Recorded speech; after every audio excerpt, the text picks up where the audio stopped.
Good afternoon, guys. Welcome back to the channel. My name is Ryan. This is Auto Detour, and in today's video, we're gonna finally get to drop in that oil pan so we can get that oil drain installed for the turbo. Kind of the last real big thing left on Project Grandpa Truck. If you are new to the channel, thank you so much for stopping by. Behind me is my 2003 Ford F150 XLT with the 5.4 liter. We have named it Project Grandpa Truck. We are in the last stages of getting this 76mm turbo from CX Racing installed on the truck. In today's video, like I said, we're gonna get that oil drain put in. Once we're done with that, we will move on to wiring up the new MAF sensor because we are not using the stock MAF. Hope you guys stick around for this video. If you enjoy it, make sure you hit that like button sometime during the video. Let's jump right into it.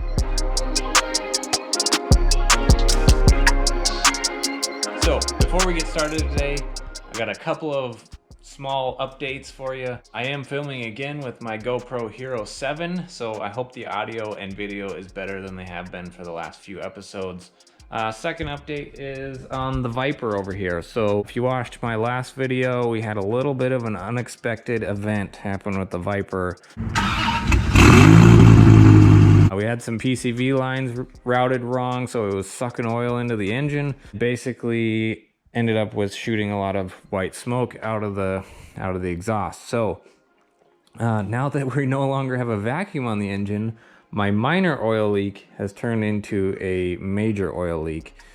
And now every time I run it, pretty steady stream of oil comes out of the front of the motor. So that's obviously gonna need some attention, and we will get to that shortly. So for the reason you're here, let's jump under the truck, start unbolting the oil pan so we can get that oil drain hooked up. So our oil drain line is this AN line running out of the bottom side of the turbo housing. Down, we're gonna connect it right to the front of the oil pan. Let's hop under the truck. All right, so we're under the truck here, and before we get everything torn apart here, I wanna show you what the plan is here. So to kind of orient you here a little bit, here's the lower pulley. Here's the intercooler piping. This is a tie rod right in front of our face here. So the plan is to put the mount about right here. I'm gonna have to check it out a little bit because obviously we're gonna be covering this bolt. I'll make sure we have enough clearance to get to that bolt to put the oil pan back on. So the idea is we're gonna have the drain come out right about here. So that'll run that line nicely up and out of the pulleys and everything. So that's the approximate location as of right now, unless there's something I'm not anticipating right in here that's going to be in the way of doing that. So we're going to start by removing this cross member for the front differential, and that will involve removing these two bolts here, two identical bolts over on the other side, and then there's one bolt going through the rear side of the differential housing there. So they appear to be a 15mm. So let's get that guy off of there, and then we should be clear to get the oil pan dropped out of there.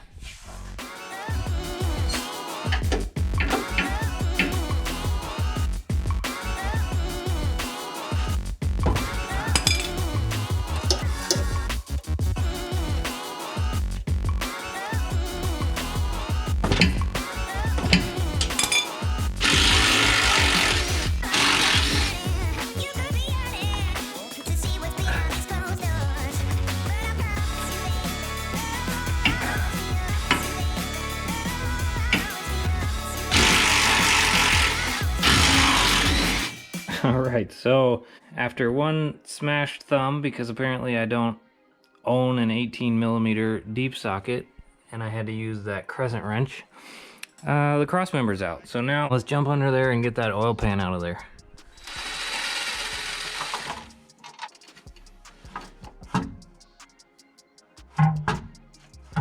I can't get it out. Looks like I'm gonna have to drop the front differential to get the oil pan out of here.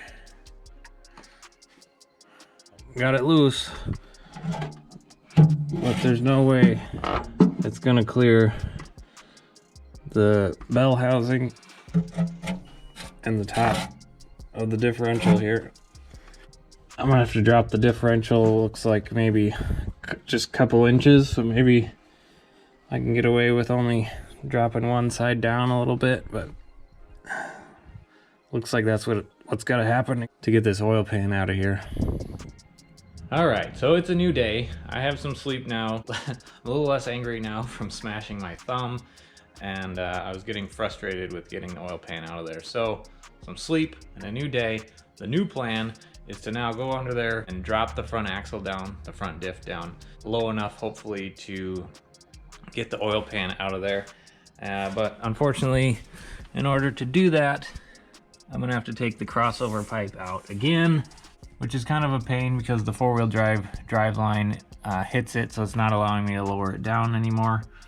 So we're gonna get that removed, get a jack under the differential, get that lowered down, and hopefully get this oil pan the rest of the way out of there. Oh, and after cleaning up a spot to get the Viper in here, I found my O2 sensor, so got that going for me.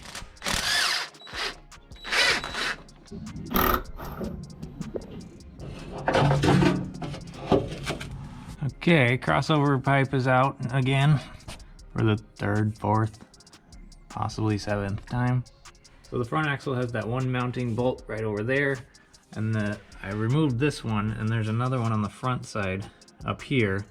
So I'm hoping if I just remove that one, the axle will pivot on that one just enough that I can lower this down with the jack and slide this oil pan out of there. Let's go.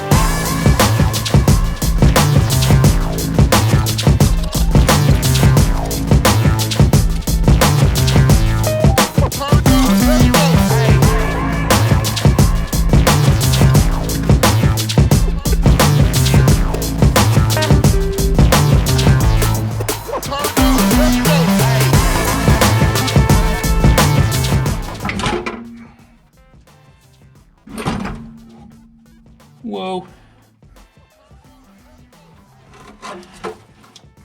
I am in a pickle. There we go. Woo! We got an oil pan. It's a boy.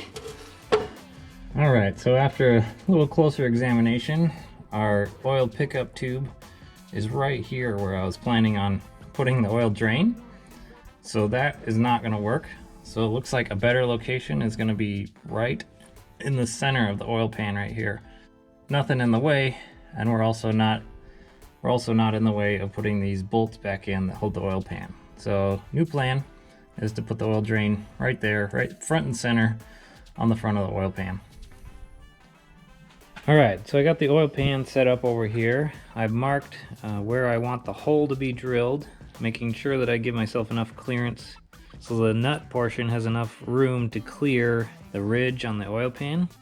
I went ahead and marked where I want the hole to be, and I center punched it.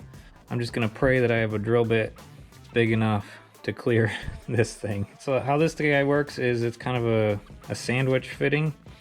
So here's the 10 AN line that sticks out the front here.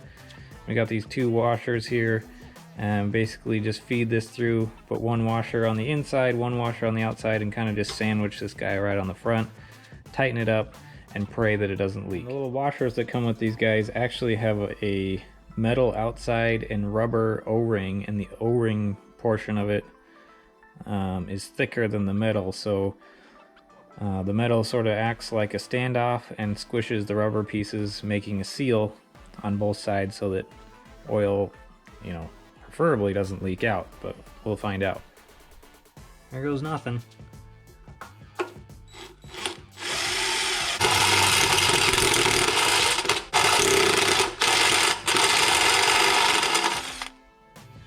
All right, so I officially have a hole in my oil pan. I went ahead and I sanded the outside here, make sure the surface is nice and smooth for this O-ring to sit up against. I held a towel under here to try to catch most of the shavings so I didn't have to clean a ton of shavings out of here. Obviously I'm going to clean this whole thing really good, make sure I don't have any metal shavings left. Still got to clean the burrs off the inside here so that the seal on the inside will sit nice and flush on there. Yeah, turned out good. So now let's get this guy cleaned up, get the backside put on this and get the oil pan put back in the truck.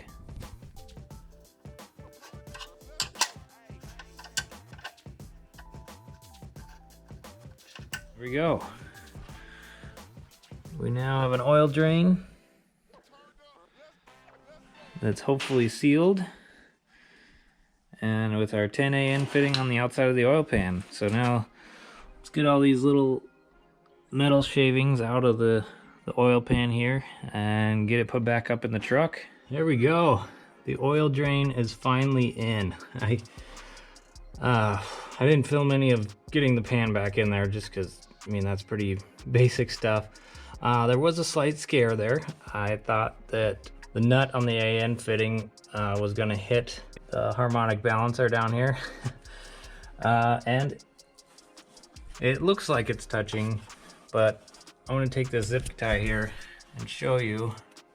Not sure if you can see that or not, but I can slide the zip tie in between the harmonic balancer and the top of the nut. So it's not touching, it's just a little closer than I was hoping for. But it's gonna work, it's not rubbing. Looks really good. We got an all downhill slope around the bend here into the oil pan. I will spare you the details of getting the axle bolted back up. You saw it come down. Nothing too interesting there. So let's hop up and do something on the top side of the truck. I'm getting pretty tired of laying on the ground tonight. Last thing we're gonna do in tonight's video is wire up the new MAF sensor that has that integrated intake air temp sensor in it. So in order to do that, it comes with this pigtail here. Here's the factory harness for the intake air temp sensor. And then here's the wire for the factory MAF sensor. We're gonna have to cut off both ends and wire it into this pigtail here. It comes with the instructions. So I'm gonna bust out my soldering gear here and get to work. So on this harness they sent with the MAF sensor, the two brown wires on the left are for the intake air temp sensor. So I'm gonna pull those out of the way here. The way they have it written out, you're gonna wire it up in this same order. The red's gonna go to the orange, the black is gonna go to this light blue, which is the second one from the right. This tan one with the light blue stripe is gonna go to the yellow one. This last one, the blue and orange one, is gonna go to the last light blue one there. So it's real nice that they put it in order, which helps. So if you hold them both with the clip side up on the harnesses, they should go in that order. And then these last two brown ones will go to this intake air temp sensor. And they say on the sheet here that polarity doesn't matter on that one, so kind of tough to mess that one up. Cutting factory wiring is always a little bit scary. Sort of like drilling a hole in your oil pan.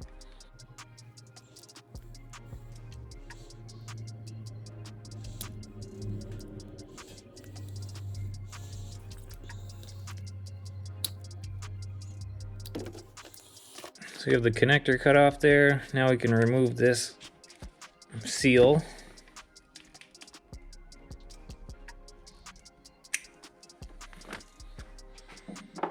So when you're soldering, you wanna do what's called tinning the wire on both sides. So tinning is where you're filling the wire with your solder, just like that. And we're gonna do that on this side and then on the wire harness side. The reason you do that is so when you hold them both together, then you just touch them with heat and they melt together. And you don't have to sit there and hold a bunch of heat on them while you're trying to feed solder into the bare wires.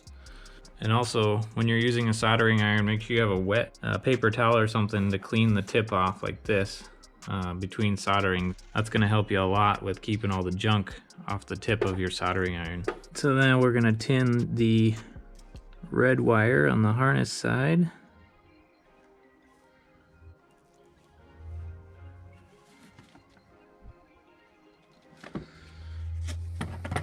Just like that. So once we have a little bit of molten solder on the end of our iron, we're just gonna hold our two pieces together like this.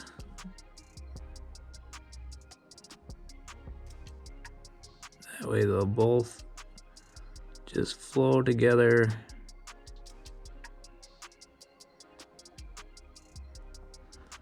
Just like that. So I'm going to do the same thing for the other 3 wires on the MAF sensor. And then we'll do the 2 brown wires over to the intake air temp sensor over here, and we should be done.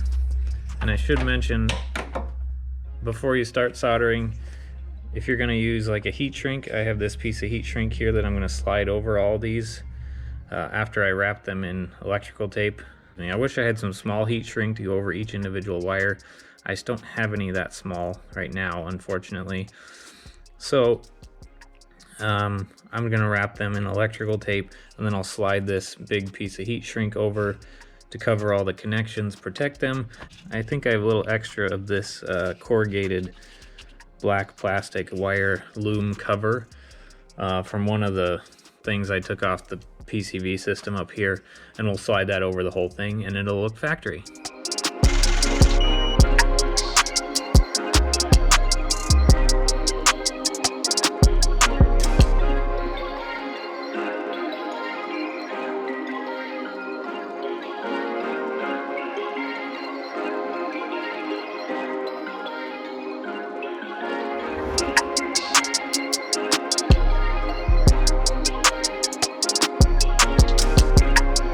Fun fact, I used to, in my previous position, I used to solder a lot of stuff for medical equipment, and the guy that taught me how to solder would probably be pooping himself right now if he saw me using electrical tape, because, you know, obviously in that profession you don't use electrical tape on anything, you use heat shrink for everything. But got the electrical tape on there, so we're got all the connections isolated from each other. Now we're gonna slide this heat shrink. All right guys, well there we go. My camera battery died, so I went ahead and finished this up while it was charging a little bit. Like I mentioned before, I got some corrugated plastic on here to cover up the wiring harness. So we have the intake air temp harness coming in here, we have the MAF sensor harness coming in here, all going into this one connector now. And this is the little stuff that really kind of excites me. You know, having the corrugated plastic on here, connected into the factory wiring here, and I even used some of the factory corrugated plastic. So it kind of, in a weird way, kind of looks like it's supposed to have come that way from the factory. So let's get this guy plugged in here now. It does reach, which is exciting.